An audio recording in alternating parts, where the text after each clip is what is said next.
Hey guys, what's up? So I don't know if anybody knows what a dismissive avoidant is. It's part of the 4 attachment styles. So you have fearful avoidant, you have dismissive, anxious, preoccupied, and then you have secure. So pretty much fearless avoidant has both like the fear and the anxiety to it.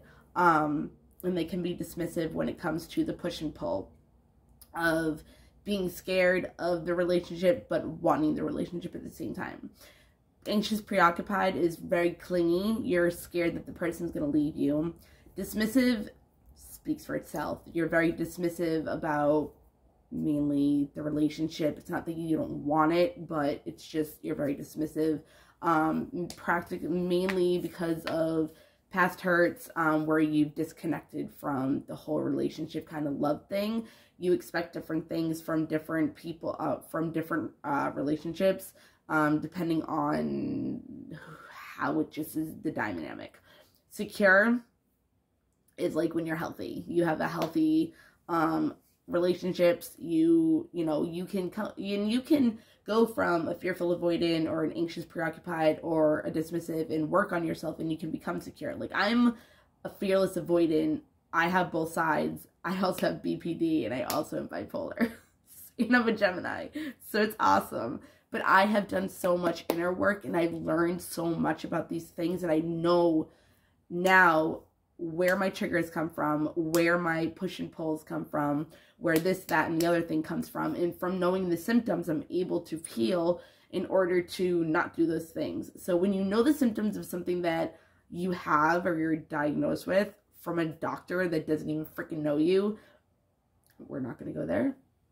Even though they put us on pills and they think that like you're literally putting your stability of your mind and your mental capacity and emotion like in the hands of another person. And that's okay in society. Like we're not going to go there. And I'll do a separate video of that. So pretty much with a dismissive avoidant, when you're texting them, you'll see if you'll be able to tell if they are a dismissive avoidant by the way that they text. Because they like things really short and sweet. They might just put one sentence or one word. And they're not the type that like to text and go back all day. So if you're dealing with somebody like that, they're most likely a dismissive avoidant. And if you want to know more about that to understand them and how they work with other attachment styles, definitely look into it. But that's how a dismissive avoidant is when it comes to texting. Short and sweet and simple. That's how they like it. They can be distant from being guarded. So another thing that they might do is they won't get not attached, but they might not, like I was dating somebody before, right? And they're a dismissive avoidant, like super dismissive avoidant.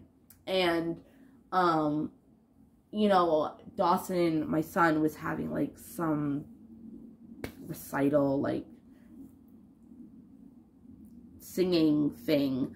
And, you know, like it was the next day after it, and I got mad at him because he didn't ask about it. And he told me, he's like, you know, I don't really get involved with that kind of stuff, blah, blah, blah. And I'm like, well, that's my kid, da, da, da. But the thing is that he's a dismissive avoidant. He doesn't like getting involved in that kind of stuff, especially so soon, because he likes to be distant away from those more vulnerable, closeness, things, especially in the beginning of a relationship. So that if you're dealing with something like that with a person, definitely look up dismissive avoidant if you really want to make it work with them, so you guys can work on attachment styles together and you know how to communicate together and with them, because there's always, in each attachment style, there's a different language. In each person, there's a different love language. In each zodiac sign, there's a different love language. So there's a lot to it more than just having a relationship, because you could be dealing with a person that you have no idea is like, why they're like that, what their triggers are, what their coping skills are, what they expect, what their expectations are, what their standards are. Like, you never know. So before going into a relationship, you really need to communicate and understand this person in order to see if you guys will even mesh, because dating is so casual now that if you don't know, I'm not saying on the first date start pounding these questions into a person, but if you get to know them and you do end up wanting a relationship with them, or you see that it could go somewhere, or it could be a stable kind of relationship, then that's when I would just be like, hey, like, you know, I really like you, or just, I've made a video on this already, subtly be vulnerable and just be like, hey, like, don't ever really ask, hey, where are things going? Don't ever ask that. Like, where are we at? Like, what are we? Like, girls mainly do it more than guys do, but I'm telling you, do not ask that question.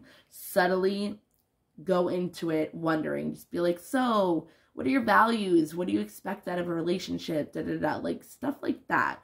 Don't ask where you stand in the relationship, your title, everything, because then that actually can scare them away and, like, really become unattractive. And look clingy. Even if you're not being clingy, you can still look clingy. But, okay. Talk to you guys later. Bye.